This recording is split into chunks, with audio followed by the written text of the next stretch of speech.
Hey guys, welcome to episode 126 of the Filmgazm podcast. I'm Connor Eyzaguirre. I'm Austin Johnson. And this is a 2-year anniversary spectacular.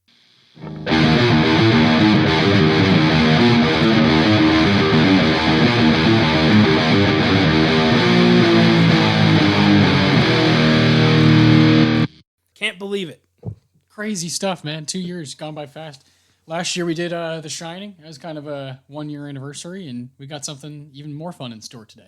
Yeah, we're going to go through our catalog and pick out what we think are the top 20 scariest films that we've covered on this podcast. And we're not just going to count the movie overall. We're going to talk about moments, talk about atmosphere, and just what it is about these films that made the cut.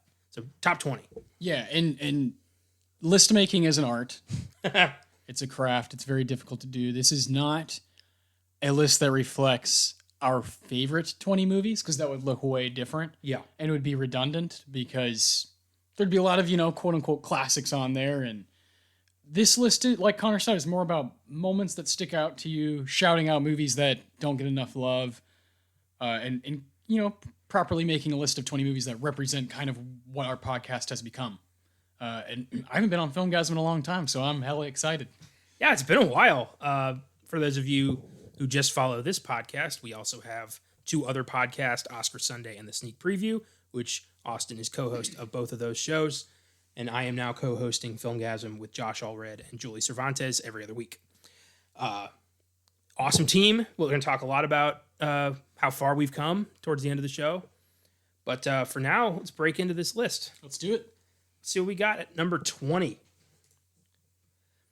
This is a film, the only film of 2020 that we got to see together. Yeah. Well, we did see Tommy Boy. True. That was our weird farewell to the theater. Yeah. But this came out back in February of 2020. That would be episode 56, The Invisible Man. Big surprise. I knew this was going to be good, but damn. It was a winner, and it was very creepy and very smart. Extremely, yeah. I think kind of undisputed for you and I as the strongest horror input of 2020, where it might not be our very favorite personally, but it just has a lot to offer as a movie. And really cool performances from, Aldous Hodge and Elizabeth Moss, like some awesome stuff happening, and gets you really excited for what's going to happen with Universal and other horror movies that are to come in the future. Yeah. So I think it's a good shout to have The Invisible Man on there, on this list, as a film that we will never forget, because it is the last new release that you and I got to see together. So yeah. It's got to be here. Yeah, and it is a film that really treats spousal abuse with a great deal of respect, and is just a great thriller that keeps you guessing. There's so many moments in this movie that just come out of fucking nowhere. Namely, we're going to spoil a lot of films on this one, by the way. Yeah. We're just assuming that you've been listening since episode 1 and you get it. But for me, it's the scene where Elizabeth Moss's character is at dinner with her sister, and all of a sudden Adrian comes out of fucking nowhere, kills her sister, and puts the knife in her hands. Like, in front of everybody. Yeah. Pretty spectacular. And as we go through this list, you'll hear both of us talk about how we're really desensitized, and it's really hard to, quote unquote, scare us, but unsettle. I get unsettled quite frequently with horror. It's my favorite part about the genre, is the way it kind of stirs me up in the couch, and that's what The Invisible Man did. Yeah. And that moment specifically is the one that we both kind of thought of as we were putting on the list. Yeah, great shout out.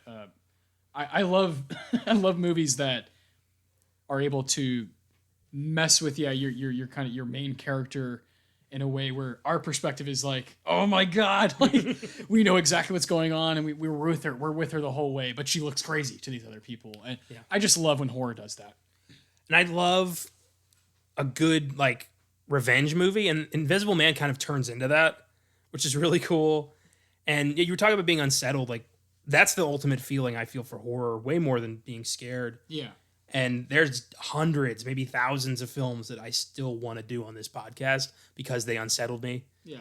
And this is just the beginning. We're 2 years in, but we still have so much more planned. Oh, for sure. Some classics to get to, some personal favorites to get to, movies we, movies that are going to pop up similar to like this list, where we're rewatching it and get a whole new light, get a whole new perspective. So it's a blessing, honestly. It's so much fun. Oh, it's the best. It is the best. Next up, number 19 is a film that I did not like upon my first watch, and then I watched it for the podcast and found something in it, and it's now become one of my holiday staples. Episode 43, Black Christmas. Oh yeah, 1974, one of my favorite movie years. Just some incredible stuff coming out that year, and Black Christmas is on that list for both of us. Is along with some other, Texas Chainsaw Massacre. I think you look at those two from that year, and it's just incredibly strong horror input. Movies that stand the test of time.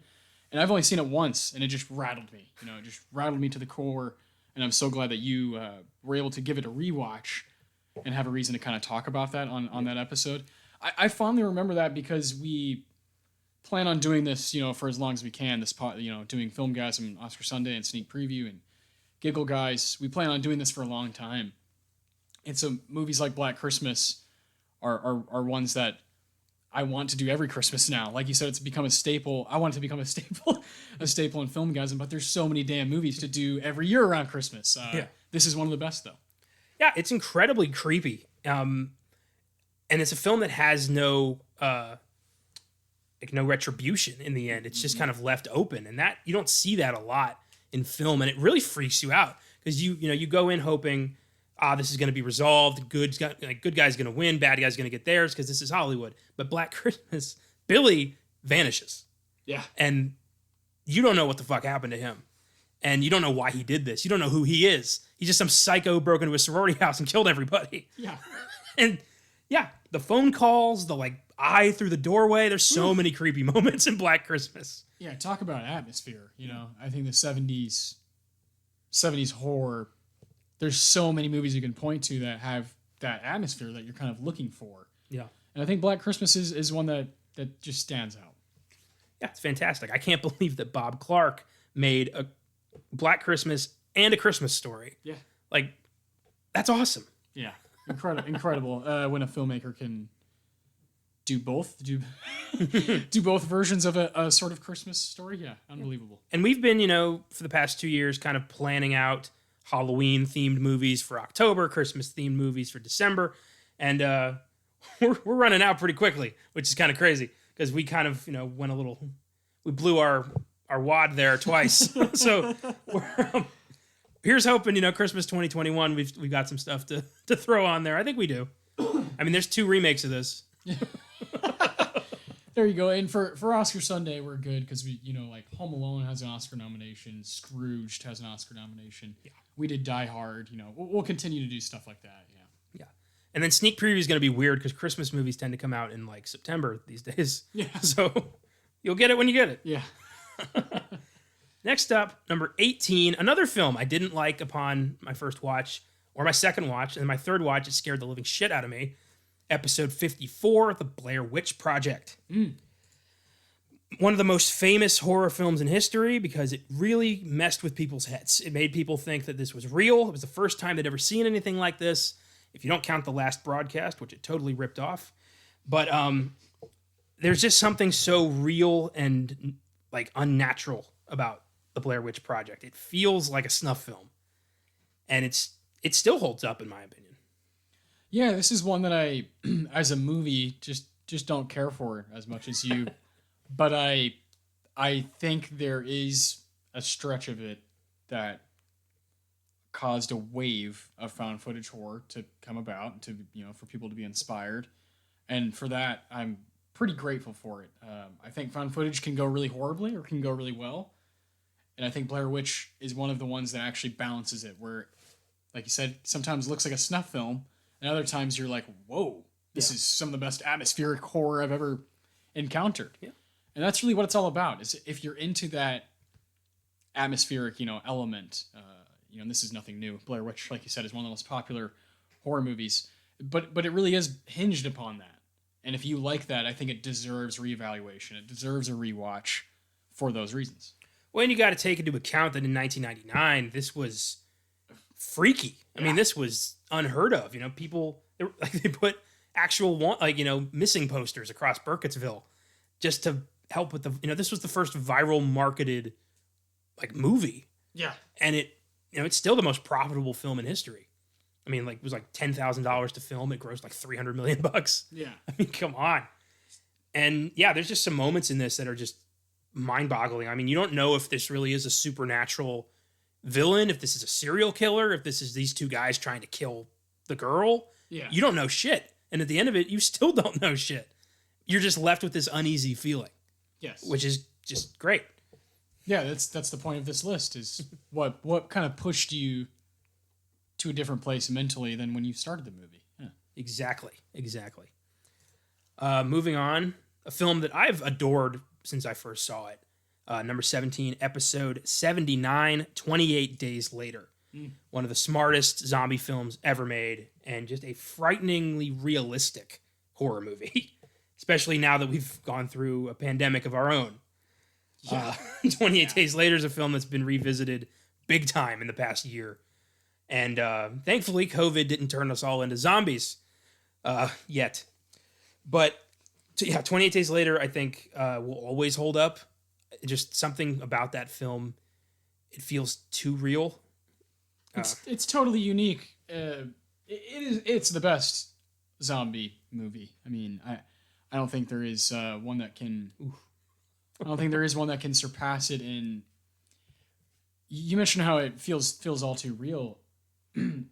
just the decisions that are made behind the camera are unlike anything that was happening in the early 2000s with horror. Yeah. Or what was happening with film in general. It's kind of like you're watching like Alfonso Cuarón's Children of Men, also with like a gritty 70s slasher. It's really weird how it kind of mashes a bunch of different things we love about the horror genre into this one thing. And then it has the benefit for me and for you, and I know a lot of fans, has the benefit of Naomi Harris and Murphy just having these awesome careers since then. Oh, yeah. And that helps tremendously when you're watching a movie. These two people are just crushing it in this nasty zombie movie. It benefits now that they've had such cool careers. Yeah. And you look back and you're like, oh, man, I see where they got started. Not just them, but also Brendan Gleeson and Christopher Eccleston and Danny Boyle, really. Love Brendan Gleeson in this. Oh. It's just, it's Danny Boyle's decision to shoot on digital video. Yep. Changed a lot of different, a lot of things in the horror industry. That was not something that really was done because it was fairly new. And now that's pretty much this gold standard at this point. The film is rare now. Yeah, no kidding. But, fast zombies, the scariest thing about 28 Days Later for me is that it is a biological weapon that gets out of hand and turns you within 13 seconds. I mean, that is scary shit. That stuff gets, we see it in 28 Weeks Later. It gets into a crowd. That crowd is all zombies within 2 minutes. Yeah. I mean, fuck, man. I can't wait. 28 Weeks Later is on my podcast bucket list right now. I'm very much looking forward to doing that one. Hell yeah. Good stuff. Beautiful. One of my favorite movies on this list, for sure. Oh, me too. Easy 10. Moving on, another groundbreaking film. We actually brought it up once already on this show. Number 16, episode 101, The Texas Chainsaw Massacre. Brilliance. OG, Leatherface's first outing, and a fucked up movie still to this day. Not really bloody, which is weird. I think we talked about that, like how the lack of blood and how this is kind of misremembered. Yeah. But it's still incredibly disturbing and freaky and weird and, hard to recommend to people. Yeah, it's one of my favorite Texas movies, Yeah. Here we are in San Antonio. Actually, we're in San Marcos right now, recording this one. True. Very true. Super, super into this movie. Definitely another one of my favorite movies on this whole list, like personal favorites. It requires definitely a stomach, a full stomach. You need to eat before, because you mentioned how it's there's like a lack of gore, like the definition of gore, blood, and all this stuff happening. Yeah. But it's one of the more unapologetic movies we have on the whole list, where it just disallows you to get comfortable. Really, the whole movie. It's very short, very to the point, and by the end of it, you really are like, I kind of want to get out of here. You really, but even like 30 seconds into this family, when she's tied up, that is one of the most disturbing scenes I've encountered, and I just think it simply had to be on this list. That was one of my favorite episodes we got to do. we were both just kind of blown away by the watch we had, and being able to talk about it. You realize so much more, Yeah. You realize so much more. And Tobe Hooper, just an all-star for doing this one. Yeah, I adore this movie. It's freaky, and it's one of the films on this list that's spawned a franchise that's ongoing. Yeah. And that's great. Even the films don't exactly measure up. It's still great to have that legacy. Leatherface is less of a character and more of a blunt instrument, like a weapon that this family just points at unknowing drifters. Yeah. Well, the image of Leatherface with the chainsaw in the street at the end is like, man. That and just like scenes where he comes out of nowhere and just fucks up the kid in the wheelchair. The first kill when they're trying to find just the water hole, just right away with the mallet. It's like, I don't need blood when I hear pop, thwack, and then just a body shaking. Yeah. Oh man. Straight up, he gets dragged in the sliding door. Cattle kill, man. Straight up. It's iconic. It's brilliant, especially if you've never seen this before. Yes. and then the house, right, is like totally iconic. The gas station's totally iconic. The little things that they use in their favor. It's just a really stellar movie, stellar piece of filmmaking. Just practicality, like to its core. The sheriff cooking barbecue. Yeah. Yep. Giving it to the people. Just him at the dinner table, like, I can't take no pleasure in killing. Like, just Jesus Christ. Brilliant stuff. Yeah. One thing this podcast has done is it's really given me a whole newfound appreciation for a lot of films. Texas Chainsaw is right up there. Yes, agreed. Yeah, definitely one of my favorite 70s horror movies for sure. Oh, yeah. Moving on. Number 15. Another film that I liked, hadn't seen in years, and then loved. Yeah, same. I actually remember not liking it that much the first time I saw it. Yeah. And then I was like, what was I watching? This movie's amazing. Episode 29, Drag Me to Hell. Yeah. Sam Raimi's other demon movie. And yeah, I have to point that out. Yeah. A real fright fest from beginning to end. For PG-13 09 horror film, this thing fucked with my head. Yeah. You don't know what's real, what's not real. When is Sylvia Ganoush going to come out and fuck this lady up again? Yeah. It's freaky. And I like how you you don't have a lot of loyalty here. Like, yeah, she fucked this woman over, but this other, this old lady put an ancient curse on her. So who's at fault here? Who's in the wrong? Yeah. Did someone overreact? Yeah. Maybe. Fun fact, that episode has blown up significantly more than anything else we've ever done, with 13,000 views and counting on YouTube. I don't know why, but thank you. Yeah, man. Keep spreading the Drag Me to Hell love. Yeah. Because it's a freaky movie and a really cool watch, especially for Raimi fans, because it was nice to see him go back to horror. Mm-hmm. And after just botching Spider-Man 3. Yeah. I don't blame him for that. But that's another talk. Yeah, that's a whole nother... Yeah. He wanted to do his movie. The producers were like, you got to do this movie. And he's like, well, I don't want to do that movie. So and they're it went like, half and half and ended up being worse than anything. Exactly. You can't please everyone. Nope. If you try, you're going to please no one. If you try, you're going to get Spider-Man 3. Yeah. But, he's going to redeem himself with Doctor Strange 2. Yes. Which Bruce Campbell apparently just announced that he's not in. Okay. He tweeted, it was so cool to be in a certain movie with a certain director in a certain city. Like, we don't all know. Yeah. Well done, Bruce. Yeah. What's the scariest moment, if you can remember, in Drag Me to Hell? Christ almighty. Parking garage. Yeah, that's parking garage scene is probably my favorite scene, and it just it's one of those horror scenes that makes me smile because it's so awesome. It's so freaky and it makes me happy. For me, it's the attempted exorcism where the goat starts talking, because that's pure Evil Dead right there. Yeah, it's so cool. I love that. And then the ending where she ends up getting dragged to hell anyway. Because the button. Leaving Justin Long with, I don't know what. With severe trauma that he will never recover from. Beautiful. That's what we're all about here at Filmgazm. Trauma and just fucked up visuals. Yes. Speaking of trauma and fucked up visuals, number 14 is a film that we talk about all the time, a film that inspired this podcast, a film that we have talked about twice, episode 1 and episode 57, The Shining. No top 20 horror film list is complete without The Shining, especially considering its significance to this podcast as a whole.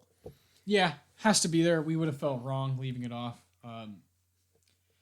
With that being said, we bring it up all the time. There's not a whole lot more I can add to how much I love this movie. And if we were doing a top 20 best movies, this to me would be number one. I don't think there's a movie that rivals it that we've covered on Filmgazm. I think there's great movies we've talked about, like Texas Chainsaw Massacre is a great movie, but I don't think it comes anywhere near what The Shining has done and what it means to me as a fan. And I know what it means to you as being just this crazy Stephen King adaptation, this crazy Kubrick movie that failed at first and then caught its audience. Everything about it is kind of intoxicating. I could talk about it, listen to people talk about it for hours. It's just simply a masterpiece. Yeah, we did our 1-year anniversary special on redoing The Shining. Yeah. And just revisiting it and getting to talk about a film that is so awesome and so tense and thrilling and just unforgettable. Scariest scene in The Shining. Where do we even go? Grady in the restroom with Grady. There's just some nasty stuff said right there that I don't think I caught the first time because you're just so enthralled by the visuals. But then you watch it for the 25th time, and you start catching dialogue that's happening, and you start catching things that are happening between, this Jack Torrance character and all these people, or if he's just going crazy, and I love every moment of it. It'd be hard to choose a specific moment that is the most freaky because you do have the visual stuff. You have the blood coming out of the elevator. No one's done that, no one can rival that except for Steven Spielberg apparently. and then you have like some of the best acting in horror ever. Yeah. Between Duvall and Nicholson, and some of the stuff that's happening, where he's just throwing the tennis ball at the wall, and that stuff is amazing too. So it's hard to compare scary to atmospheric to just great cinema because that's what The Shining is, Yeah. But if you had to pick a creepy moment that you're always like, damn it, like it just gets you. Yeah. Is there one? For me, it's more with The Shining. It's more about the long game. Mm-hmm. It's the idea that Jack has been crazy since he's set foot in this hotel. Yeah. And once Wendy finds the manuscript and realizes that since day one he's been just Scribbling. All work and no play makes Jack a dull boy for like 6 months now. And with that knowledge, you go back and watch and you just have this idea in mind that he is losing his mind the entire time. It's a gradual process. Makes this film just infinitely more, creepy. But my favorite scene will always be Jack and Lloyd, the bartender, just shooting the shit. Oh man. Talk about Oscar-worthy stuff from Jack. Yeah. Or according to 1980s Hollywood, Razzie-worthy. Yeah. Yeah, apparently. Jack Nicholson, 12 nominations, 3 Oscar wins, and I guess The Shining wasn't good enough? I don't know. Fucking hell. Yeah. Or The Joker and Batman? I don't know. This is why we have 3 podcasts. Yeah. That's exactly right, because we want to talk about all of it. Because I do love, I love 5 Easy Pieces in terms of endearment and One Flew Over the Cuckoo's Nest. Yeah. But he's doing better stuff in The Shining. In the immortal words of Jack Nicholson, go sell crazy somewhere else. We're all stocked up here. You ever dance with the devil in the pale moonlight? I do think the Scatman Crothers kill is one of the best, most well-executed like assassinations in a movie ever, Mm-hmm. The music, the da-da-da-da-da-da-da-da-da. Danny screaming. The weapon choice, like this massive axe. And what's happening, and that Scatman's going back. Yeah, but he's like, oh my god, fuck. He knows shit, bad stuff's happening. He's got to go back and just brilliance. Really, there's not. We probably sound ridiculous, but there's really not a beat. There's not a beat that I don't love in The Shining. Not a beat from the opening, the font that's chosen, the music, the choice of panning over the cars. It's going through these hills that are just a bit eerie. Yeah, genius. It's a descent into hell, straight up. Yeah. It's brilliant. Oh yeah. It's so unnerving, and it's a film. It's one of the few films on this list that I could literally watch all day. Yeah. And just never lose sight of it. It's definitely my favorite movie on this list. Like my personal favorite. I think it's the best too. That's why it's so fun to talk about. It's like I love something that is probably the best. It's a good feeling because that doesn't always happen. Sometimes you watch like a cultural classic and you're not as into it as other people, and that sucks. But with The Shining, we're obviously some of those people who are kind of like all in on it, like totally on board. We want to kind of know everything we can, and watch the documentaries and do podcasts on it. It's what we love to talk about. This is not going to be the last time The Shining comes up on this podcast. No. Just the third. Next up, number 13, a film we drew from the book of Filmgazm, another thing we implemented this year for the first time. Yeah. Which has given us some excellent choices and some shitty ones. But, it's a coin toss. And this was a great one. It's 2014's As Above, So Below, episode 92. Yeah. Film about, descending into hell itself to find, the elixir of life, the philosopher's stone, and just, what you find in hell and how it reflects who you are. This movie was so smart, and I was not expecting it to be smart. Yeah, I see a pattern here. We've had a lot of like really strong atmospheric movies, and this one of the strongest. Oh God, some of the scenes underground are were quite difficult to get through, and I loved the play on Paris and like really trying to use French culture in this horror movie that could kind of translate to anybody, Yeah.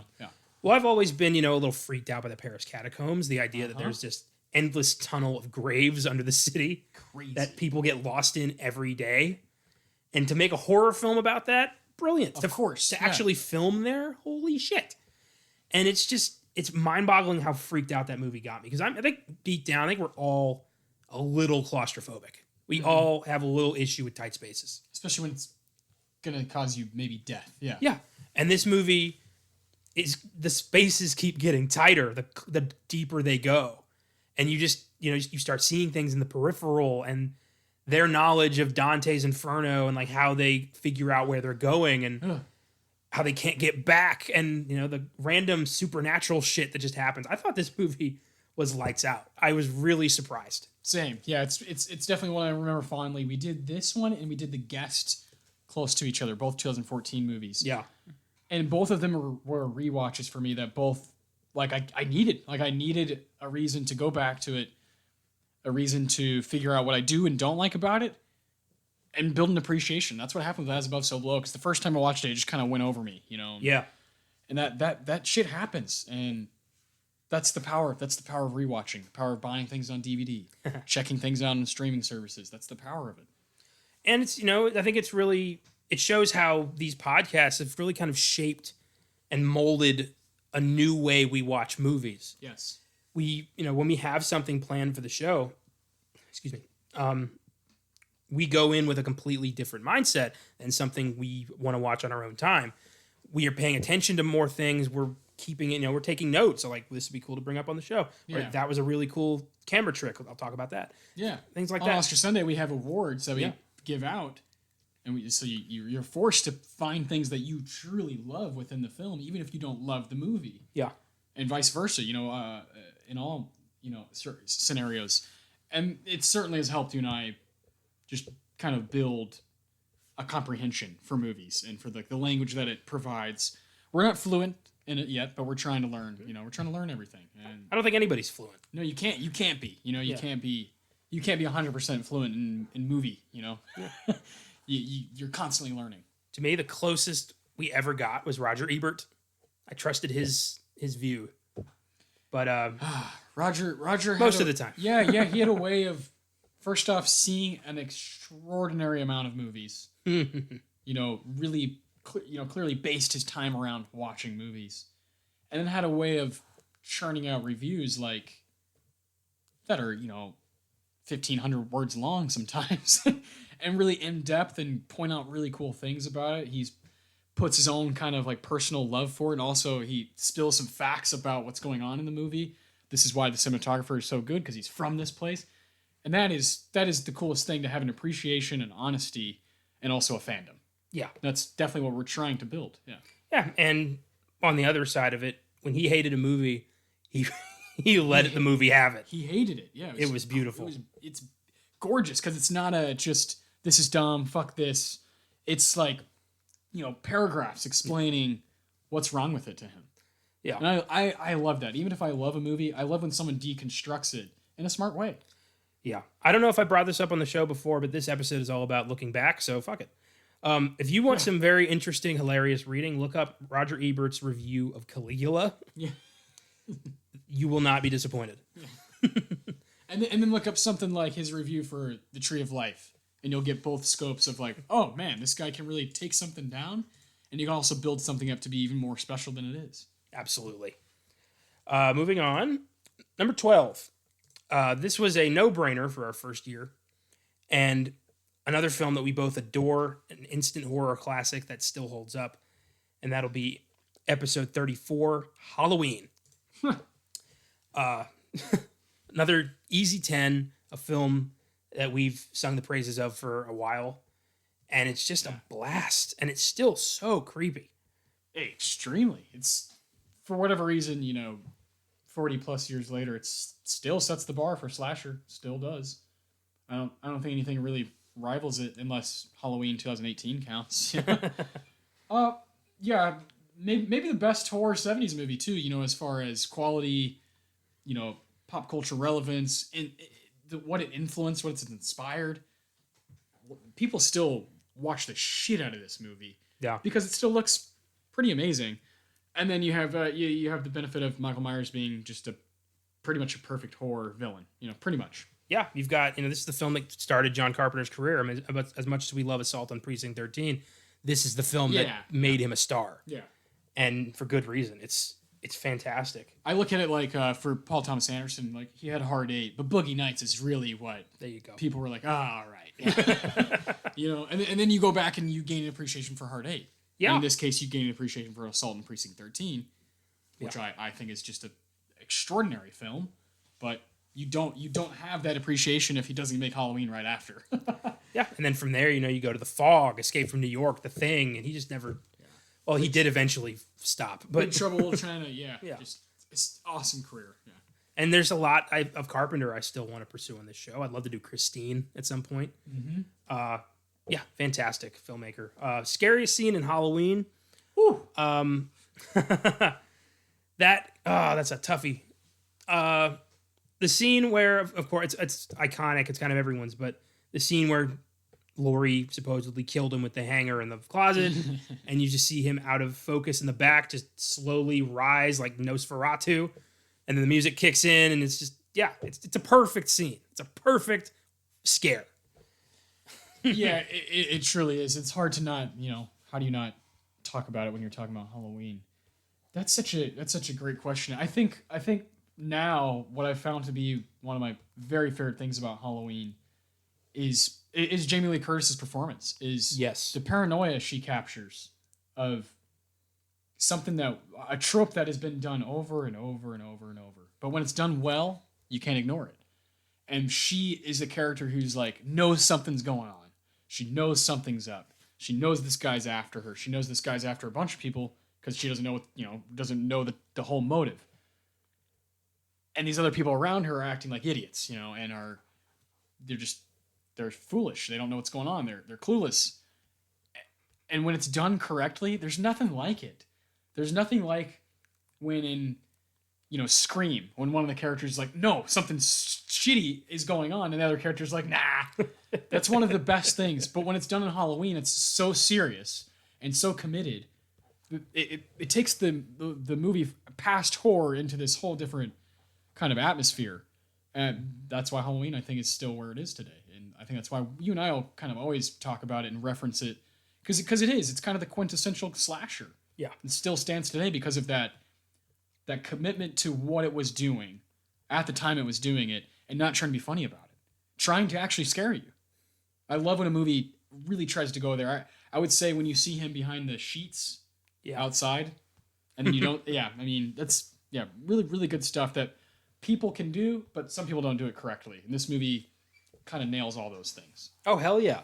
And a big part of that I think is Donald Pleasance constantly feeding you little bits of information about Michael Myers the whole time and building him up to be this unstoppable evil force of nature. Yes. You know, just the blackest eyes, the devil's eyes, things like that. It paints a picture of just pure evil, and it works. 100%. And the new one built on that, and that's why it was so good. Yeah. Ah. Beautiful. Yeah, incredible movie. That one in The Shining, it's easy to understand that you and I would have that somewhere in the top 2 if it was best movies. Oh yeah, I would have Young Frankenstein in here, at least in the top 3. Oh yeah, man, we've done some movies that I just fucking like love with all my heart. You know, and some of them are right here. Yeah. I know the next one is number 11. The only true story on this list. Oh wow, yeah. We haven't done a lot of biopics because those don't usually mesh with horror, unless they're about a serial killer. The Conjuring. An argument could be made. Yeah. Episode 48, Zodiac. David Fincher's masterpiece about the Zodiac killer and the cops and reporters who tried to catch him in San Francisco in the 70s. Brilliant story, brilliant movie, and surprisingly really scary. Yeah. Yeah, for a long time too. It's a long movie. Yeah.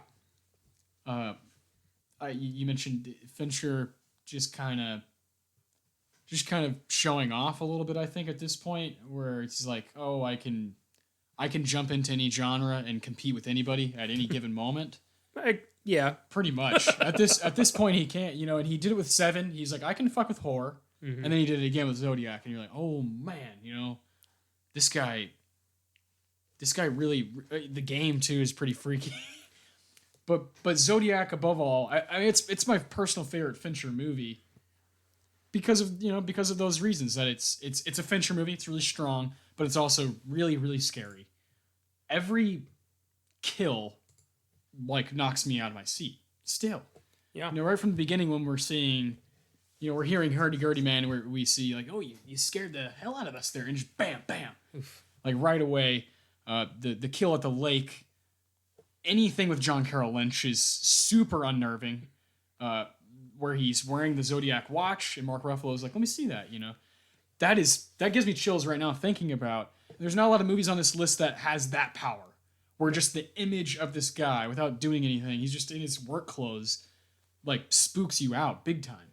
And that's the Fincher quality of just building these people up, building these moments up to something so special. Well, John Carroll Lynch just has like should have been up for supporting actor. Something in his performance. There's nothing in his eyes. He's an empty soul, and you can feel that. Just the way he responds to their questions. I'm not the Zodiac. And if I were, I wouldn't tell you. Just this beefy, Buffalo Bill voice. Yeah. But the mind of a genius. And it's just, you know from the get-go, he's the guy.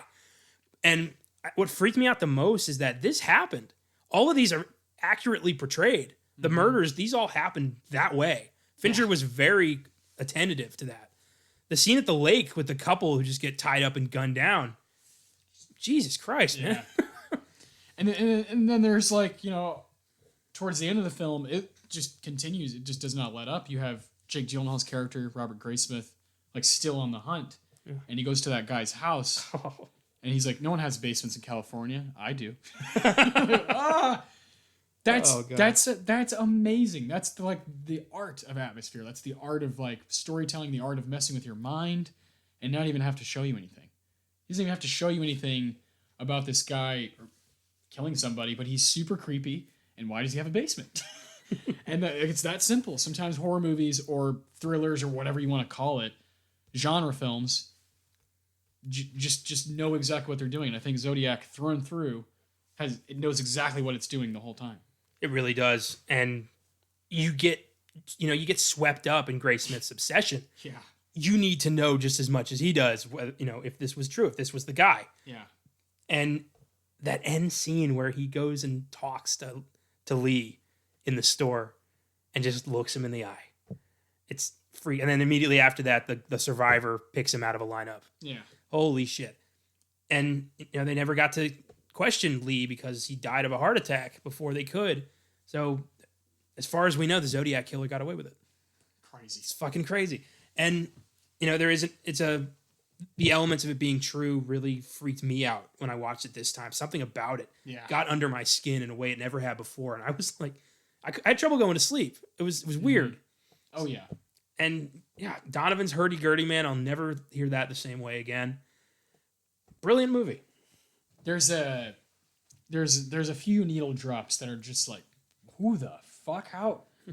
There's Donovan, there's a Marvin Gaye needle drop out of nowhere where it's just transitioning. You're like, who the hell do you think you are, Fincher? Pulls it off in this like cop crime thriller / horror / I don't know what, it's a genre bender. And for what it's worth, I just think that Zodiac's one of the stronger films we've gotten to cover. Yeah, that was a blast. And that was your first birthday pick. Yes, we did that in Brokeback Mountain that week. Then we were doing the bonuses. Yeah. I remember the bonuses. Of course, yeah. Those are my two favorite Gyllenhaal performances. So nice. Had fun, yeah. With that, let's get into the top 10. Here we go. Beginning with my birthday pick of that same month, episode 46, An American Werewolf in London. And I will stand by this till the day I die, the greatest werewolf movie ever made. Definitely. I mean, obviously we're going to bring up Mr. Savini. Just an amazing artist when it comes to makeup. Wasn't Savini? That's Rick Baker. Rick Baker. We've talked about this before. Savini. Where's some more of his more? He did the Romero Night of the Living Dead, Dawn of the Dead. That was his big one. Rick Baker. Rick Baker's more your guy though, right? Yeah, he's the creature creator. He's the guy he's kind of the maestro of werewolves. Okay, yeah. And you see it here. You see it right here. What rivals it for werewolf movies, if there is anything that comes close? Because I don't know. Yeah. I don't know a whole lot. Personally, I did not enjoy The Howling. I thought that was stupid. I remember you saying that. Ginger Snaps was okay. I haven't seen Dog Soldiers or Wolf. The closest, like the second best werewolf movie that I've seen is the original Wolfman from 1941. There you go. Okay. Not a fan of the remake, even though Rick Baker won an Oscar again for makeup for the Wolfman remake. With Benicio del Toro. Yeah. He's the guy. The best makeup Oscar kind of exists because of An American Werewolf in London, because Rick Baker accomplished the impossible and gave us a full werewolf transformation in broad daylight. Well, not broad daylight. There's a full moon, but with the lights on. Yeah. And we see on everything. Screen in the 80s. Yeah. This was unheard of, and it still is nightmarish and the most incredible werewolf transformation sequence I've ever seen and ever will see. And a movie that towards the beginning, when it initially kind of shocks you, is like funny at first. Yeah. And you're like, oh, I'm in for like a kind of Coen-y, comedy. I don't know. We'll see what happens. And bam, you just get hit with this amazing scene when they're walking. God. Unbelievable. That's still, that the whole opening is so brilliant. Their kind of banter on the moors. Yep. You're talking about the woman I love. I'm talking about a girl you want to fuck. Like that whole bit, they're great. The whole bit at the slaughtered lamb, keep clear of the moors, stay on the road, lads. Like it's so built up so well. And then you just hear that howl.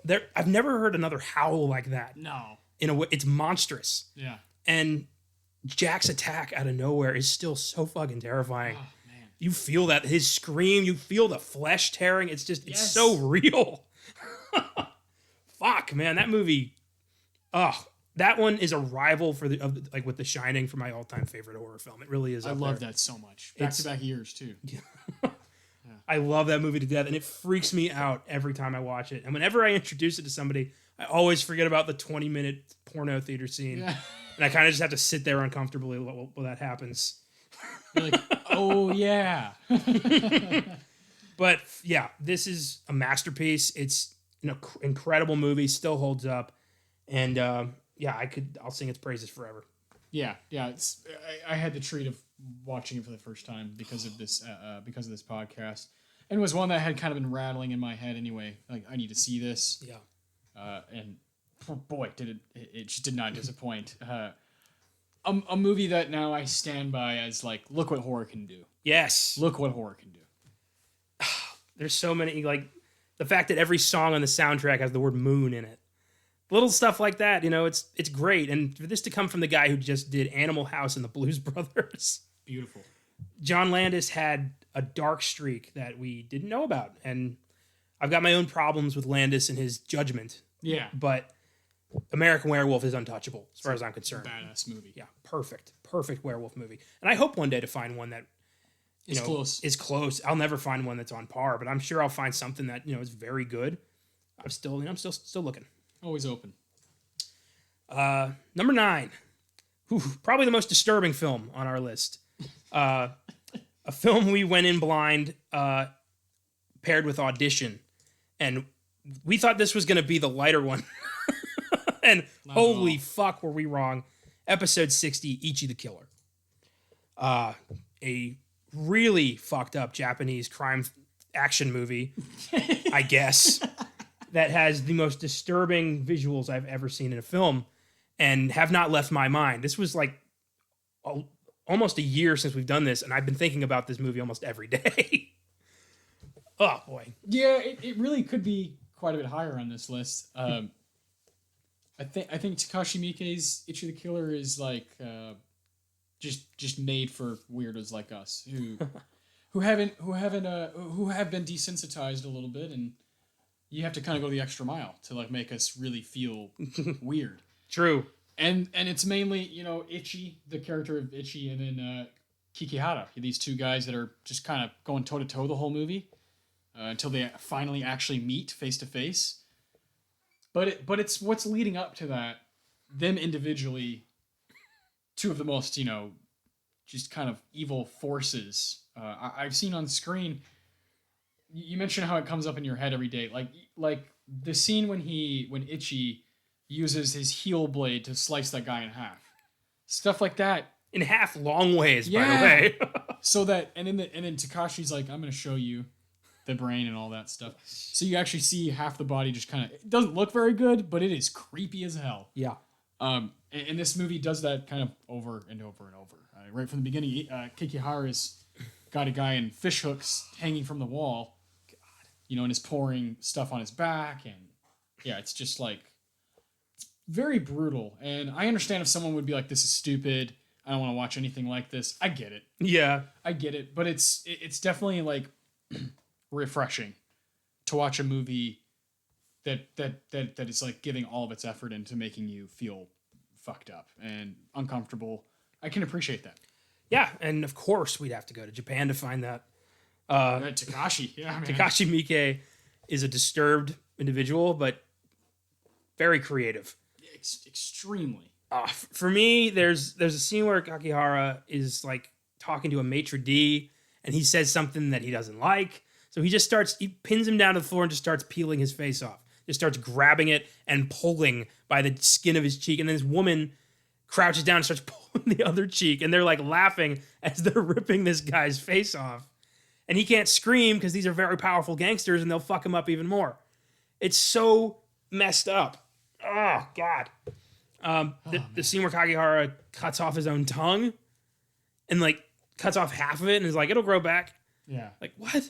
Yeah, he's like, I messed up, so I'm going to give you half my tongue. And the guy's like, I don't want half your fucking tongue. I want you to not fuck my people up for no goddamn reason. But he's just like looking right at the camera and you just see the blade go through it. It's so... It's gnarly. The movie is gnarly. It's not one that I don't think either of us are like, you have to see this. But you do if you want to go there. If you really want to go somewhere where you're like, whoa, I've never seen that. Whoa, I didn't know that could happen on the movie screen. Go to some Takashi Miike. Go to some Japanese, horror and thrillers. Like that's where it's at. Yeah, just don't throw this on at a party. Yeah. Don't be that guy. Yeah. Oh boy, Ichi. Kakihara. Yeah. Number 8, a film that I've always loved, that I've always thought was fairly underappreciated in terms of scare. And I'm glad we got to talk about it on the show. Episode 31, Poltergeist. Directed by... I'm pretty sure it's Steven Spielberg. I know Tobe Hooper didn't have much to do with it. Yeah. That joke is never going away. It's extremely underrated movie, I think. I think it has like a false. I think it's misunderstood. I think now people are like, I think maybe I'm wrong, but I feel like it's in the same realm as like E.T., where it's just like an 80s like sci-fi movie. And people are like, yeah, it's a classic. But not really. Like, it's way more impressive than that. And there's obviously specific moments that are frightening. Yeah. And extremely kind of thought-provoking in the way that, what would I do right here? Holy shit, you know? Yeah. Poltergeist is one of the most realistic ghost stories ever. Yes. Because, you know, it's a lot of, up to that point at least, a lot of horror films took place in, you know, Gothic manors, abandoned asylum or something. This was the burbs. This was, you know, your dad's house. This is your mom's house. This is your house in 1982. And for that to be haunted is extremely frightening. And a lot of people, you know, will point to the clown doll or the tree. Mm-hmm. I've got one very specific scene in this movie that freaked me out. And it's when Jo Beth Williams is in the kitchen. Oh. And she turns the corner to go to the fridge or something. She comes back and all the chairs are stacked up on the table in like a 2-second frame. That is mind-blowingly freaky. Just that the idea that happened so fast and what the hell is living with me. Like, ugh. Yeah. No, I love that. I love when ghosts are like organized. Yeah. They're like, oh, I'm gonna clean your fucking kitchen. I'm gonna put your tables. I'm gonna put your chairs in a place where now you can vacuum. That is beyond creepy. That someone not only like kind of moved your shit, but they did it in order. Yeah. Like they had purpose with every place they put it in. That is, yeah. Poltergeist is awesome. And I know when we did that episode, it was like we're kind of speaking for it a little bit. Like it is a little bit misunderstood compared to some of these other 80s movies. Like The Shining's not misunderstood now. The Thing isn't misunderstood now. This is. Well, you know, I'm sure that 2015 remake didn't help. Because, not at all. Now when you search Poltergeist, that comes up first. That's true, yeah. And that sucked. That movie's garbage. But the original Poltergeist is a brilliant watch. It was up for like 3-4 Oscars. I think it won visual effects or something. I believe you're right, yeah. So there you go. And yeah, it's creepy, it's awesome, and it stands the test of time. And that's the best thing a horror movie can do is stand the test of time. Yeah, it's going to be 40 years old next year. Fuck. Damn, maybe we redo it on Oscar Sunday. Yeah, I would love to do that on Oscar Sunday. Beautiful. Moving on, number 7. Whew. This was a film that was chosen right after COVID hit, and we had to reevaluate our recording schedule. So we were doing films that were exclusively available through streaming, so we could both watch it and then do our podcast through Zoom. And you suggested episode 81, The Brood. Crony. Yeah. Holy shit. Oh, yeah. God, I love this movie. David Cronenberg is, I mean. Yeah, he's Cronenberg. There's nothing, it's a taste, yeah. It's a distinct taste. And because of The Brood, now I've gone on my own journey with Cronenberg. Really because of The Fly, 1986. Yeah. When I first saw that, it was shortly after I met you, and you were like, dude, you know, this is one of the ones you do need to see, you know. Like you were like, it's kind of a universally acclaimed by the horror community as being certified badass. And it is. 1986, just a stellar movie. But, you know, I want to know more about this guy, this Cronenberg guy, and doing, you know, stuff like The Brood and, you know, Scanners and Shivers and all these weird ass movies. Like he's just got his own exact distinct, you know, style. And that's like my favorite thing about filmmakers, about writer/directors.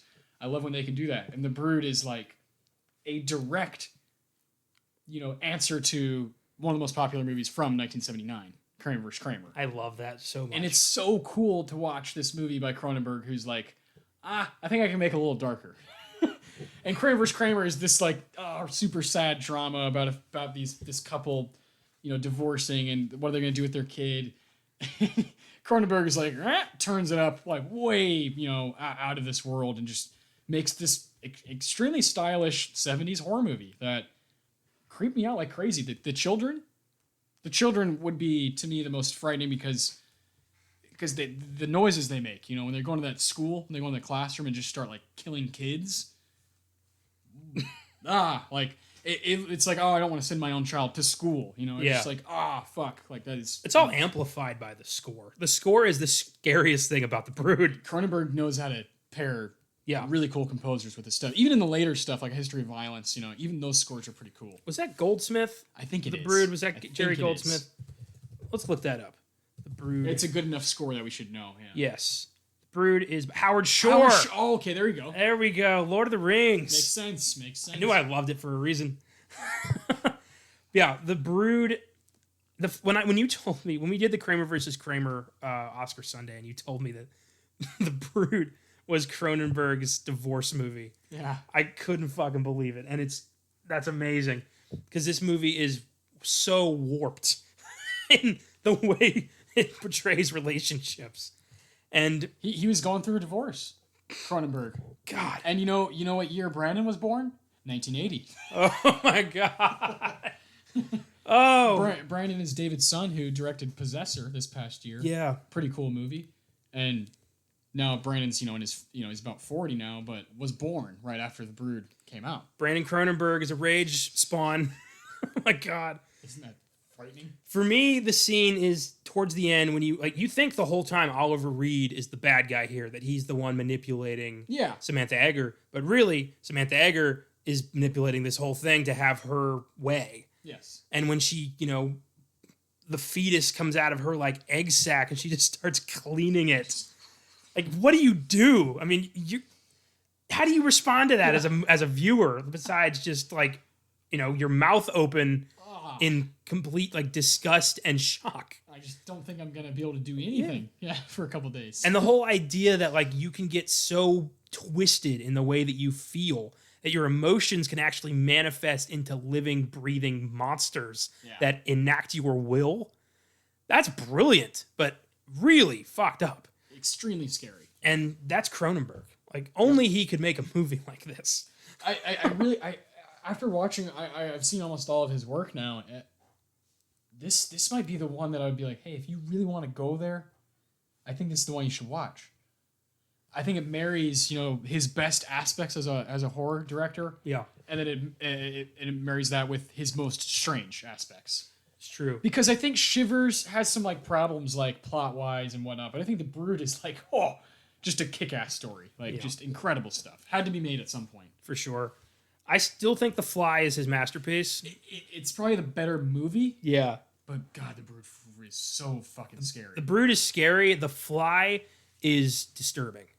Extremely. Just- and you have one of my favorite horror performances ever from Goldblum. I mean, just perfect. It's the only time he's ever not Goldbloomed himself. It's the only time where he's ever really stepped out of his box. Yeah. And Seth Brundle is such a fascinating character. I love how this just became about The Fly. Seth Brundle is such a fascinating Which we haven't character. done yet. We haven't. I did do the 50s one with Josh, but we have not yet done the Cronenberg masterpiece. See what I mean? We still got a long way to go. So many. I mean, you mentioned Nosferatu. We haven't done Nosferatu. We've barely tapped into horror before 20s, like 30s, this. Yeah. 40s, yeah. There's so much left to talk about. Oh, man. Yeah. Beautiful. But yeah, The Brood, masterpiece. Can't wait to do The Fly. Beautiful. Keeping with a disturbing, fucked up theme, we have number 6, a film that I knew was going to happen eventually on this podcast, and I'm glad it did. Episode 97, Hellraiser.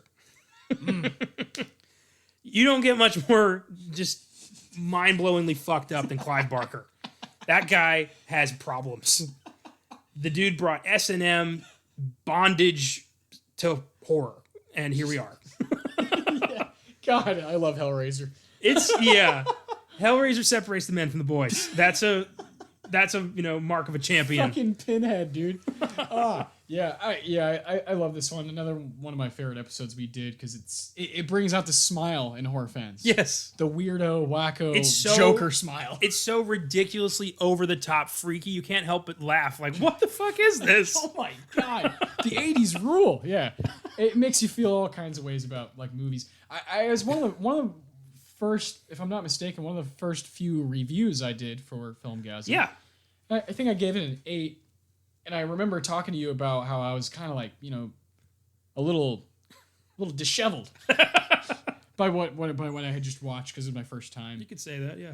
But I also gave it an 8 because I was like, I respect the hell out of how far this movie went, how kind of dark it gets.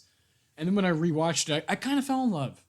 I kind of fell in love for every little aspect of it, and found it to be a movie that I want to just show people. I want people to go down that road because it separates the men from the boys. Yeah, Hellraiser's not the kind of movie you just put on. Unless you're crazy. Unless you're crazy, or a diehard horror fan like Caleb and Josh. But this is a film that you kind of have to prepare yourself for. If you're going to watch it with somebody, you have to tell them, like, look, this is Hellraiser. This is your last chance to back out. It's going to get weird. Yeah. Because that's what my mom told me when I watched this for the first time when I was way too young to be watching Hellraiser. Yeah, I can't imagine. We did a Hellraiser 1 and a Hellraiser 2 back to back because I had nothing else to do, I guess. For the life of me, I can't fathom why the fuck I stayed for part 2. I don't know. Something deep down is telling you, stay. That's great. But yeah, it's a wacky, wild, unbelievable, fucked up trip into Clive Barker's psyche. Yeah. That every horror fan should probably experience at least once. I agree. I agree. It's not for every cinema lover, but for horror, you got to cross this one off. Yep, it's one of those. Fantastic. Number 5. Here we go. Top 5. This is a film that has freaked me out so much over the course of my life. It's the film that I didn't want to watch back when I first started watching horror movies because I knew this was going to really scare me. And I was right. Episode 28, The Omen. For me, the king of biblical horror. A film that captures the arrival of the Antichrist in such a realistic way that it gets under your skin almost immediately. From Jerry Goldsmith's freaky, Gregorian chant score to Gregory Peck's super realistic performance, this is a movie that I think has caused more accidental nightmares for me than maybe anything else on this list. Wow. I love it. Yeah.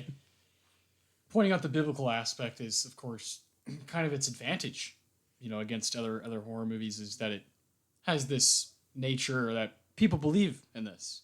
People really, really believe in the content. Yeah. That sets it apart immediately. The remake is trash from the 2000s, so I'm just not a fan.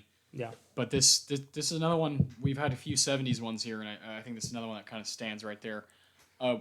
One from this year that we didn't have that I love to pair with it is Carrie, 1976. Yeah, we only did, for the top 20, films that we did together. Exactly. Carrie's one of those early ones that I did on my own. Yeah. That we have put back into the book and do plan to do again. Yeah. But yes, Carrie is fantastic. I love thinking about those two movies coming out the same year, just kind of coexisting, and I really like that. I think Carrie probably would have made an appearance had we both done that episode together. Just an awesome movie.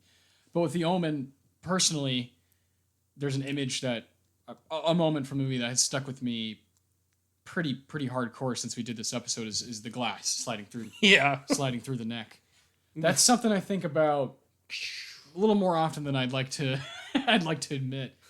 It's like any situation where like maybe there's a worker outside, that's like what I think about. Yeah. Like, fuck. Like, what if this guy, just got sliced by something coming by, or it even triggers, like, if I'm in the car and I'm just sitting there and I'm like, what's the worst thing that could happen? It's like this ladder could come flying out of this pickup truck and fly into my, windshield and crash into me. The Omen makes me think of things like that because so many evil things done by the devil happen. And it makes you think about, like, if that stuff is real, is the devil doing those little things around the world, like, making people fall and doing this and doing that?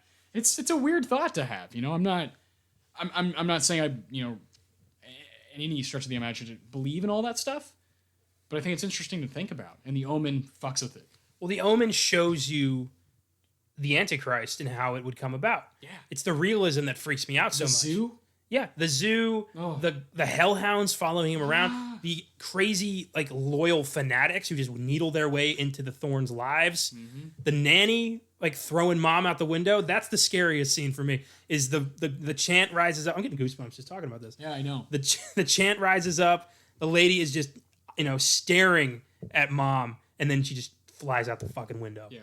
There's oh my god. Super unsettling. Yeah, awesome movie. The Omen, 1976, just has to be on this list. Oh, for sure. It's unrivaled to me, and I'm glad I eventually took the plunge just to become one of my favorite horror movies. Hell yeah. Number 4. Oh, Oh boy, this is another just absolute masterpiece. this is the last 80s one, we swear. Episode 41, The Thing. Carpenter made it on this list twice. Good for him. Good for Carpenter. He deserves it. This Escape from New York is one of our best episodes ever. So, he's great.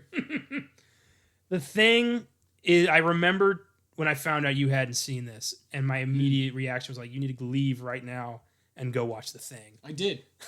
I left work that day. I went back to where I was living. I was living with 3 dudes at the time. And we had one TV in the living room, and I was like, sorry, boys. Tonight's going to me and The Thing. and they actually, sat there and watched it with me, and we kind of I ended up not only exposing myself to it, but other people, and that was great. That's fantastic. Such a good movie. One of my fondest memories is going to Draft House with my uncle and my grandpa to see The Thing. God. 3 generations of our family in love with this movie. This man, Carpenter. Yeah. We did the same Kurt thing. Russell. We did the same thing for Escape from New York, and my uncle won a free beer by answering a trivia question. Very nice. But it was a blast. The Thing is one of the most tense horror films ever made because you are just stuck in this constant sense of brutal paranoia where you don't know who's the thing, you don't know who isn't, you don't know how far this goes, you don't know how they can win. It's just trapped with the devil from outer space. Yeah. It's so freaky. And Kurt Russell does a great job just playing a man on the edge, trying to hold it together. McCready. Fuck yeah. Oh, McCready. one of maybe Kurt's best characters. Maybe Snake. I don't know. It's Snake. Yeah, but S.D. Pliskin, my friend. I like this movie quite a bit more than Escape, but I understand that. Yeah, I totally get that. I mean, yeah. But the thing about The Thing is the stakes. The stakes are super high. Yes. But they're also low because of how many people are there. Yeah. It's only exposed to this amount of people, so it's just this base of people dealing with this, once in a lifetime experience. And I much prefer that than if this was happening to all of the United States. When you hone in on McCready and company, and you really are with these guys in the cold, in the snow, it gives you this attachment to them that you don't really sign up for. You have no choice. By the end of the movie, you're like, oh fuck, what does McCready know? And for a horror movie, that's probably my favorite thing about Carpenter, right? Is that he's a horror director who knows how to make good movies. Yes. And I love when that can be paired. I love when a guy knows how to make lasting cinema using the horror genre. And that's Carpenter, that's The Thing.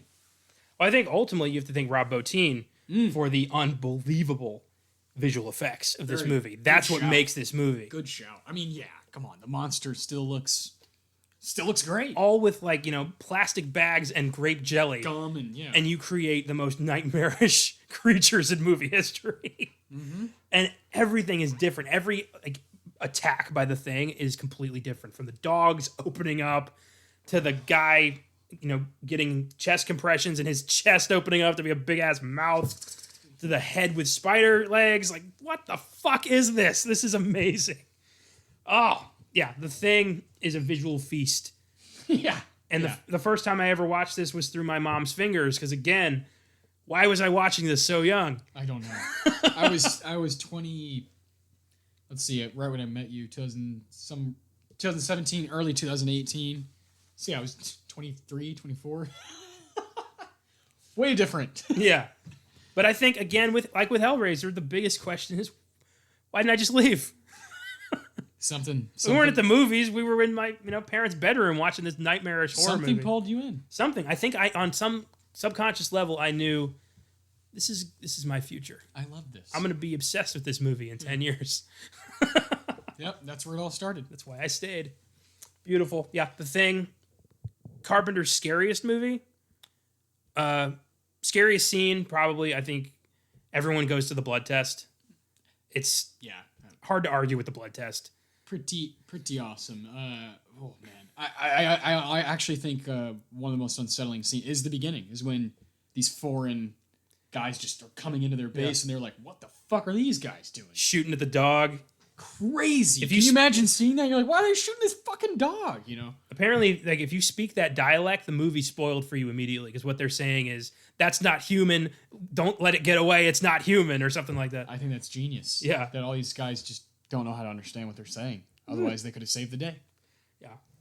I think, I love the blood test and I love that, but the scene that really gets me every time is when they put the thing dog in the kennel with the other dogs, and you just see the other dogs looking at a thing like, that's not one of us. Yeah. Like, the acting by the dogs, well fucking done. Some Lassie caliber action right there. Yeah. And these dogs are just, like, crowded in a corner trying to get away from this thing, and the monster dog looks so fucking sinister. Yeah. I don't know what it is, but that husky just looks evil. I don't know how they do that stuff. And then its head opens up and it's like squidding across the... Jesus Christ. That part is just bonkers. And then McCready and the rest of them come in there to see like a dog pile of misshapen organs and skin and teeth. Yeah. And they're just like, fuck. And they light it up. And then they're all like, oh, this is our reality now. Yeah. McCready? Beautiful. Is it Childs? Who's like, you gotta be fucking kidding. Perfect. I love Childs. God, yeah. I love everybody in that movie. It's beautiful. All right, home stretch. Last three. Top 3 scariest movies we've done on this show. Number 3 is a film that was giving me nightmares from the second I saw the preview. Episode 36, The Witch. Black Phillip. I've seen this movie about 4 or 5 times now, and it gets in my head. It's so weird. You don't know if it's really happening, if they're just losing their minds. And it's so... The way that Robert Eggers did it is so real. And the way they talk just feels like you're looking into a portal into 1680. Mm-hmm. And all the performances are so bonkers. I don't understand how did this movie end up being so good? I don't know either. I vividly remember watching the trailers and being like, damn, okay, like what's going on here?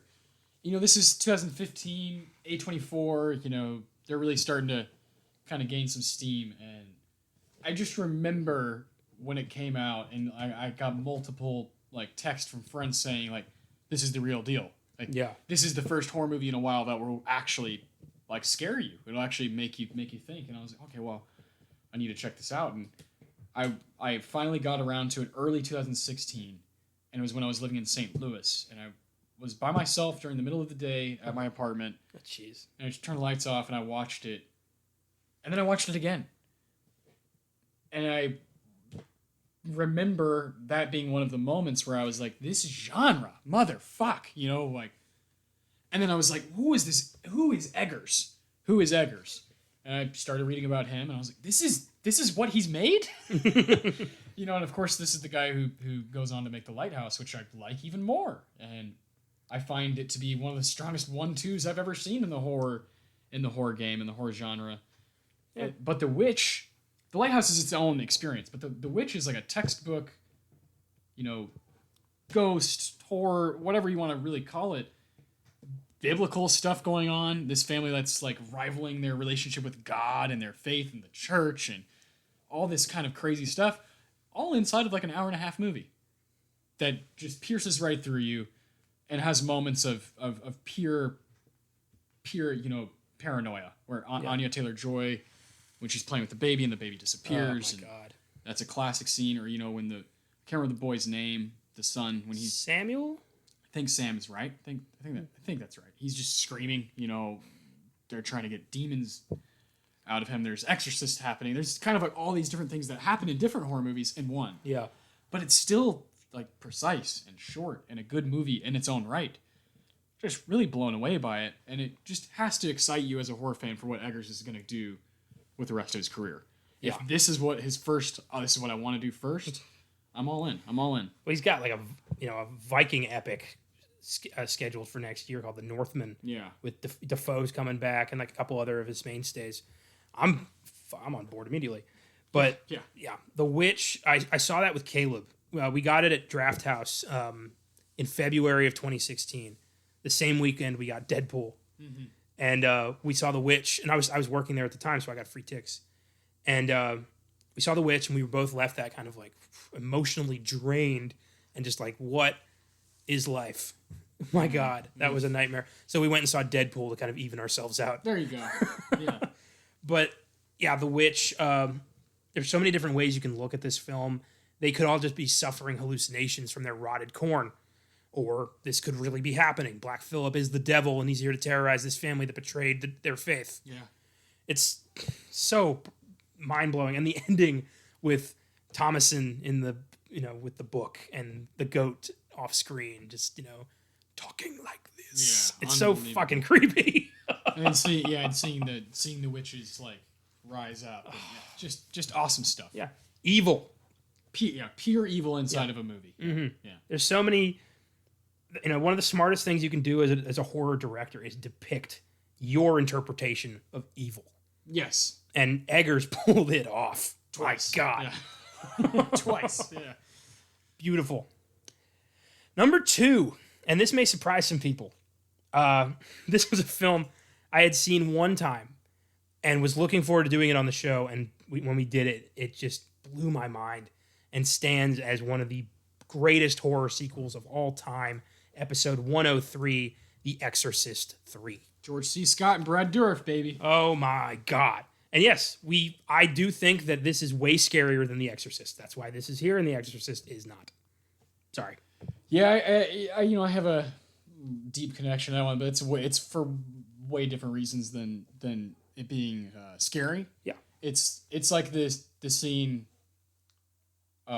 with Exorcist. It's the stuff where it's kind of explaining in the dialogue what I love about horror. That's why I love that movie. Yeah. But with Exorcist 3, it like purely is visually like the giant scissors. Yeah.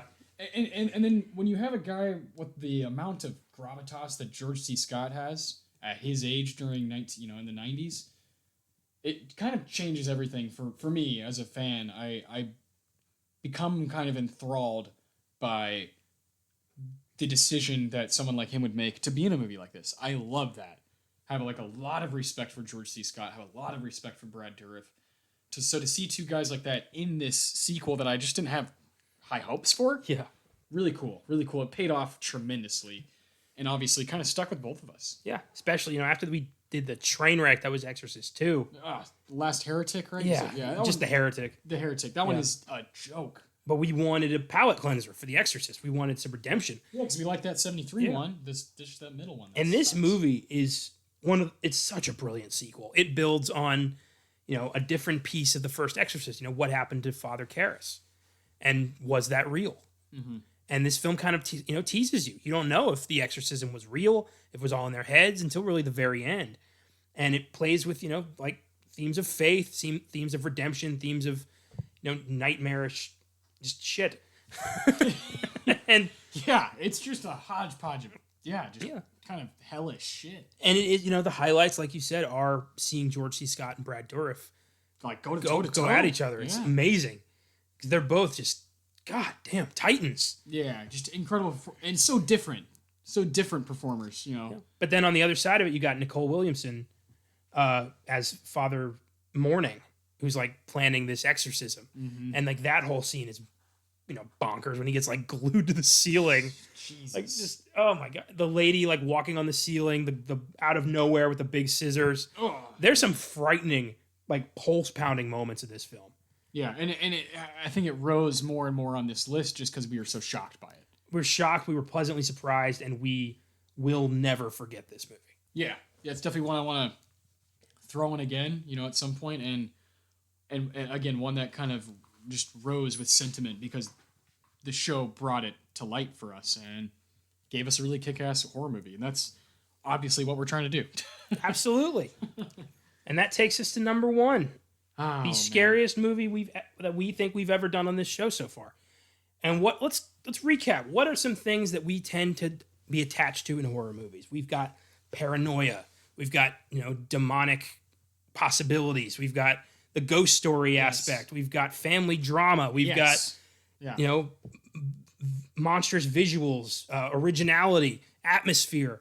And a movie that captures literally all of that is episode 18, Hereditary. Yes. Another A24 movie. This one by Ari Aster. His directorial debut. I can't believe it. And just a you know, I think you called pound pulsing, or what did you say? Pulse pounding. Pulse pounding. Yeah. That's Hereditary pretty much the whole time. And you point out all these things that we love. And it does all those things while Toni Collette is like crushing it out of the park. Yeah. Gabrielle Byrne gives a really understated, underrated performance, and Alex Wolff is like fucking perfect in this movie. I have a lot of feelings about, and Dowd, just tremendous performance. I have a lot of things to say about the fundamentals of Hereditary. I love the decision making. I love the score. I love all the performances. The setting. I love all of those things. I love the homage that Ari Aster's willing to pay to guys like Kubrick with the over the head shot and things that he's able to appreciate about horror and then bring into his own movie. I very much respect. And then it's just fucking scary. Yes. Where do we even begin? I think right from the get-go, you're immediately put into a place that you love to be in horror movies, where you're at a funeral at the beginning of the movie. Okay, we're going to be dealing with some death. Okay, and you find out it's Toni Collette's mom, and she's involved with all this crazy shit, and it starts unraveling, and halfway through the movie, the girl's head falls off, and you're like, you're left really in no man's land as far as movies go. And Ari Aster's best trait is he does not hold your hand. He does not hold your hand. He does not really care if it's pleasing to the eye. It's whatever he has in mind for being the most interesting at that moment. And I really appreciate that about him. Hereditary remains just one of the most frightening films I've ever seen in my life. Yeah. I've seen it about 5-6 times now. Yeah. And I introduced it to my parents at a beach vacation we took last summer. And they couldn't talk. Like, they were so freaked out they couldn't speak. And these are hardcore, lifelong horror fans who rented out the entire horror section of Blockbuster one movie at a time. Mm-hmm. And this movie messed them up. Messed me up, man. Yeah. It messed me up again. I thought I could handle it this time, and I'm like, no. I'm sleeping with the light on tonight. It gets worse. It gets harder. It does. This movie, once it finally does happen, once the top gets blown with Charlie's death, this film just erupts like a volcano of dark, nightmarish, blob, freaky shit. Yeah. And Toni Collette is on, her top of her game the entire time. Yeah, it very well may be her like most like, as far as range goes, just her best performance. She's all over the place. If ever a horror film deserved an acting Oscar, it was this one. Oh yeah. Oh my God. Oh yeah. And the whole, like, the last 20 minutes of this film, I don't think are they're unrivaled. I mean, it's horrific. The King Payman build up and the kind of fall, it's just perfect. From dad lighting himself on fire to mom crawling on the fucking wall to the banging their head on the on the attic door to grandma's corpse to, like, oh my God, Toni Collette with the piano wire in her neck. Oh my God. Yeah. It's and Dowd is just there like, yeah, it was me the whole time. They're all naked in the treehouse. That, like, unsettling, like, almost heroic score playing. Yeah. And the demon is home. The crown is on his head. Like, hail King Payman. It's all good. Yeah. What the fuck, man? Like, this, I will never be comfortable watching this movie. I never will be. But it is by far the most powerful and frightening horror film of the last 20 years. I can't argue with that, man. I remember when I'll never forget when I saw it in theaters. Got to go to the employee screening before, and I was like looking around like, I hope people just realized what we saw right here. Yeah. I hope, and I think mostly I really do. I think people who have seen it and have like a fondness for it, like, really hold on to Hereditary. And obviously we're in that boat. Yeah. It was something I looked at you and I was like, dude, like, right when you get off work, like, sit your ass down and watch this movie. Like, it is special. And it just breaks through any barrier that I thought, horror had. And Yeah. I mentioned earlier that American Werewolf was like, see what horror can do. Hereditary does that kind of hand over fist over and over. Where I remember my dad going to see it in theaters, and he does not care about horror. He was just like, my son told me Toni Collette deserves an Oscar for this. I'm going to go check it out. And he was like, whoa, everyone I recommended it to, they came back just like, wow. Yeah. Thank you, that sort of thing. And that's really all you want. When you find something you love, you want to share with people, you want them to also receive it and love it. And Hereditary has this kind of cult status already. And I'm very pleased with that. I'm glad it has risen to like the place it deserves to be, which is regarded as one of the best horror movies of the past 20 years. Yeah, and I'm so glad that we got to include it in the early years of our show. It was really the first. Well, it was the episode where you and I were like, "All right, we should start doing this, me and you, every time." Yeah. It was significant in that way too. It was the film that really kind of started to change the format of the show, and Yeah, I couldn't say enough great things about this movie. It's really remarkable, and if you haven't seen it, you are missing something. Oh my god! Yeah. Fuck. Watch this movie. Charlie, stop doing that. Gabriel Byrne is just like, where the hell am I? When he's at the stoplight, he's just like...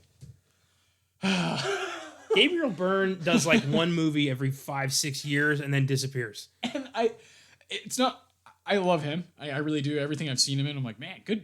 He knows how to pick movies. This guy knows how to pick roles that I'm like, that movie, not only were you good, but the movie's really good. You don't see him very often, but when you do, like... You get it. Yeah, it's like Miller's Crossing takes a break until Usual Suspects. What the? Although he was in Ghost Ship, so maybe we should reevaluate that. Probably. He probably has like 60 acting credits, and we look through them, we're like, I don't even know what these are. Yeah. Oh my god. That was fun. Yeah. That was really fun. Really fun doing a top 20. You want to go through them again real quick? Just for a little recap? Number 20, The Invisible Man, episode 56. Number 19, Black Christmas, episode 43. Number 18, The Blair Witch Project, episode 54. Number 17, 28 Days Later, episode 79. Number 16, The Texas Chainsaw Massacre, episode 101. Number 15, Drag Me to Hell, episode 29. Number 14, The Shining, episode 1 and episode 57. Number 13, As Above, So Below, episode 92. Number 12, Halloween, episode 34. Number 11, Zodiac, episode 48. Number 10, An American Werewolf in London, episode 46. Number 9, Ichi the Killer, episode 60. Number 8, Poltergeist, episode 31. Number 7, The Brood, episode 81. Number 6, Hellraiser, episode 97. Number 5, The Omen, episode 28. Number 4, The Thing, episode 41. Number 3, The Witch, episode 36. Number 2, The Exorcist 3, episode 103. And number 1, Hereditary, episode 18. The 20 freakiest, scariest, most disturbing films we've watched on this podcast. Yeah, it's some of those, rankings I'm sure we could flip around. And bottom line is these 20 movies kick ass, and every horror movie fan should try to find them if they haven't yet. These represent some of the best we've gotten to enjoy on this show. Exactly. Yeah. So with that, this past year has been crazy for all of us. Mm-hmm. We've had to really reevaluate the way we do the show, the way we record, the way we pick movies, so we could be a little bit more accessible. Yeah. And we ended up, Zoom has been a lifesaver for us. It's just given us the ability to do this show during a pandemic. Mm-hmm. And I'm grateful that we were able to do that, but also that we were able to grow through this. We were able to kind of, in our own way with the show, beat the pandemic by developing content and building our team and our brand in a bigger way. Yeah, not letting it distract us too negatively. Or break us. Yeah. I think plenty of people have pushed creative projects to the side. Yeah. And then there's been people who have kind of attacked them harder. And I think you and I have just simply gotten more hungry for this exactly what we're doing, for creating content and becoming a part of the discourse of movies. We have ideas of some movies that we would like to recommend to people, and we also have movies that we just want to kind of banter about for fun. It's nothing we're doing is like a set in stone thing. We just want to kind of be a part of the culture. Yeah. The movie culture. Mm-hmm. And if you want to be a part of that, you have to contribute in some way. Whether that be, create your own thing or talk about it or write about it or whatever it is. And we're clearly here to stay. We've got this show that's been going for 2 straight years now. We haven't missed an episode yet. We've got Oscar Sunday, which is hitting its episode 40 this weekend, doing a Best Picture showdown on Chariots of Fire, 1981, and that show hasn't missed a beat yet. And sneak preview is about to be on its 10th episode. Yeah, coming up on Monday. And that's just been a wonderful show because we feel as though, if we want to be a part of this movie journey, then we need to keep up with what's happening right now. Yes. In film, currently, in 2021 and moving forward. And so Sneak Preview has opened up all kinds of new doors for us to just talk about what's happening right now, what we like and don't like about it. That's all we're trying to do. We want to create a lane for every movie fan to go. If you just like horror and you don't really care about the Oscars, that's totally fine. I totally get it. The Oscars are kind of bullshit. And horror is not. So I totally understand if you want to stay with Filmgazm or if you like the Oscars and you don't really like horror too much. We got somewhere for you to go. And we also have the Giggle Guys coming on Friday. Yes. 2 days. March 5th. Super excited for them to bring their voices on board. Andrew Bachman and Juwan Carter. Both guys who live in San Antonio, Texas. And just really cool guys. Really, really interesting minds. And I'm very, very excited for people to be able to download their episodes, play them, because I think they have some really cool stuff in store. Really excited for them. And it's just another way for more fans to listen to us. Comedy, that's a huge, huge genre that I think has been misunderstood forever. So I'm really excited for them to be able to do that and just creating more avenues for people to listen and become a part of the conversation. That's what we want. Absolutely. And in these past 2 years, I've been extremely grateful to have an avenue to talk about this stuff and to have built a team that I believe in and I'm proud of. And it started with you, man. It really did. You become like my best friend through this whole thing. And this is the bread and butter, baby. This has been an amazing ride, and I'm so happy to keep going. I'm very happy to have Josh Allred and Julie Cervantes on my Filmgazm team. Hell yeah. They're kicking ass. They're doing their best work, and I'm happy to have them. Andrew and Juwan, grateful to have them on board, do their thing. You guys might be meeting Filmgazm co-founder Caleb Leger soon in a few months. Very happy to have him back on board, hopefully.